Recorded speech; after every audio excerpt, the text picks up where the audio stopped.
भारत में खेती की शुरुआत नवपाषाण काल से मानी जाती है। आज भारत खेती में उत्पादन के मामले में दुनिया में दूसरे नंबर पर है। आर्थिक सर्वेक्षण 2023-24 के मुताबिक देश की आधी से ज्यादा आबादी खेती से जुड़ी है और ये हमारे जीडीपी में करीब वृद्धि पर 6.5% वृद्धि रहने का अनुमान लगाया गया है और इसमें 80% महिलाओं का हाथ है। अगर जीडीपी ऐसे ही बढ़ती रही तो आर्थिक तरक्की होगी और इतना ही नहीं, रोजगार के मौके बढ़ेंगे, लोगों की आमदनी और जीवन स्तर बेहतर होगा। सरकार को ज्यादा टैक्स मिलेगा जिससे वो शिक्षा, स्वास्थ्य, सड़क जैसी सुविधाओं में निवेश कर सकती है। अगर आप यूपीएससी की तैयारी कर रहे हैं तो ये जानकारी आपके लिए बहुत जरूरी है और ये टॉपिक भी, क्योंकि ये सिर्फ एक सामाजिक मुद्दा नहीं है बल्कि हमारे देश की खाद्य सुरक्षा और आर्थिक तरक्की से जुड़ा एक बहुत अहम विषय है और इसी से रिलेटेड सवाल यूपीएससी के एग्जाम में पूछे जाते हैं। तो इस वीडियो को एंड तक देखिएगा और समझने की कोशिश करिएगा कि मैं इस वीडियो में किस बारे में बात कर रही हूँ और क्या बताने जा रही हूँ, क्योंकि आपके लिए ये बहुत जरूरी होने वाला है। 2011 की जनगणना के अनुसार भारत में 3.6 करोड़ महिलाएं किसान हैं और 6.15 करोड़ महिलाएं खेतों में मजदूरी करती हैं। कुल कृषि मजदूरों में 33% महिलाएं हैं और जो किसान अपनी जमीन पर खेती करते हैं उनमें 48% महिलाएं हैं। ये चौंकाने वाला है कि जैसे जैसे पुरुष काम की तलाश में शहरों की ओर जा रहे हैं, गाँव में खेती का ज्यादातर बोझ महिलाएं उठा रही है और इसी को हम भारतीय कृषि का नारीकरण भी कहते हैं। महिलाएं सिर्फ फसल उगाने तक ही सीमित नहीं है, वे खेती से जुड़ी नई जानकारी फैलाने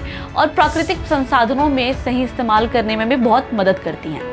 इतना सब करने के बावजूद इन मेहनती महिलाओं किसानों को कई मुश्किलों का सामना करना पड़ता है। जमीन के मालिकाना हक में कमी, यह सुनकर शायद आपको हैरानी होगी कि इतनी ज्यादा महिलाएं खेती करती हैं फिर भी सिर्फ 14% खेती की जमीन ही उनके नाम पर है। यानी NFHS 5 के हिसाब से ये तो और भी कम है, सिर्फ 8.3%। अपनी जमीन ना होने से उन्हें बैंक से आसानी से लोन नहीं मिलता, सरकार की योजनाओं का फायदा नहीं मिल पाता, नई तकनीकी सीखने को नहीं मिलती और खेती के बारे में सही सलाह भी उन तक नहीं पहुंच पाती। इसमें उनकी काम करने की क्षमता कम हो जाती है और वे खेती से जुड़े बड़े फैसले खुद नहीं ले पाती हैं। तकनीक, शिक्षा और कौशल सिखाने में दिक्कत, महिलाएं किसानों को बैंक से पैसा या दूसरी आर्थिक मदद मिलने में बहुत परेशानी होती है जिससे वे खेती के आधुनिक तरीकों में पैसा नहीं लगा पाती। इसके अलावा उनकी कम पढ़ाई, पैसों के बारे में जानकारी ना होना और तकनीकी हुनर की कमी की वजह से वे खेती में नए प्रयोग नहीं कर पाती या अपने छोटे कृषि व्यवसायों को बड़ा नहीं कर पाती है। काम को ज्यादा बोझ और पहचान ना मिलना, महिलाएं एक साथ ही जिम्मेदारियां निभाती हैं, खेत का काम, घर के सारे काम और बच्चों की देखभाल।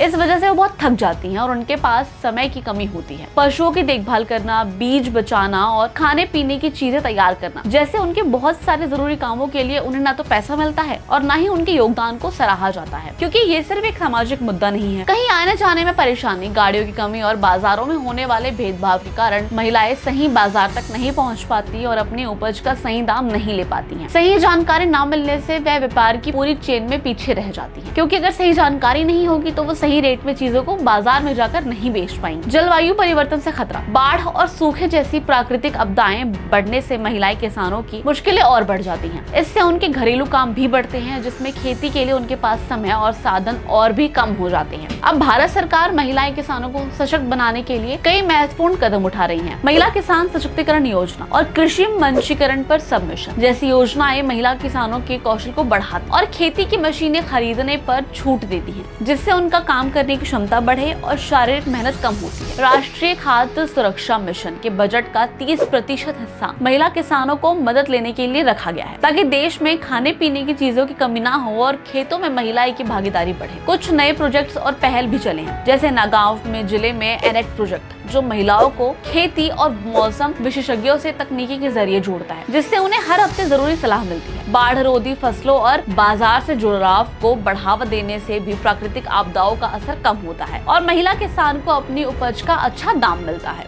इसके अलावा स्वयं सहायता समूह और माइक्रो फाइनेंस महिलाओं को एक साथ कम करने और गांव में पैसों से जुड़ी मदद तक पहुंचने में मदद करती है। लखपति दीदी योजना स्वयं सहायता समूह और ग्रामीण महिला उद्यमियों को अपना व्यापार शुरू करने, लोन लेने और पैसों के मामले में आत्मनिर्भर बनने में मदद करती है। नमो ड्रोन दीदी पहल 2024 से 25 तक का मकसद 15,000 महिलाएं स्वयं सहायता समूह को खेती की सेवाएं देने के लिए ड्रोन से लैस करना है। सूक्ष्म सिंचाई और एकीकृत खेतों पर भी ध्यान दिया जा रहा है, जहाँ पर ड्रॉप मोर क्रॉप और वर्षा सिंचित क्षेत्र विकास जैसी योजनाओं में छोटे और सीमांत किसानों के लिए तय 50% पैसे में से 30% महिलाओं के लिए रखे गए। महिला किसान योजना अनुसूचित जाति की महिलाओं को खेती और इससे जुड़े कामों में खुद का व्यवसाय शुरू करने के लिए लोन देती है और हर साल 15 अक्टूबर को राष्ट्रीय महिला किसान दिवस के रूप में मनाया जाता है, ताकि महिला किसानों के महत्वपूर्ण योगदान को पहचाना जा सके और सराहा जा सके। यह विषय आपकी यूपीएससी की तैयारी के लिए सामाजिक न्याय, कृषि और ग्रामीण विकास जैसों में बहुत महत्वपूर्ण है। इसे अच्छे से समझें और अपने उत्तरों में इसका उपयोग करें, ताकि आप अपने ज्ञान को बेहतर ढंग से प्रस्तुत कर सकें।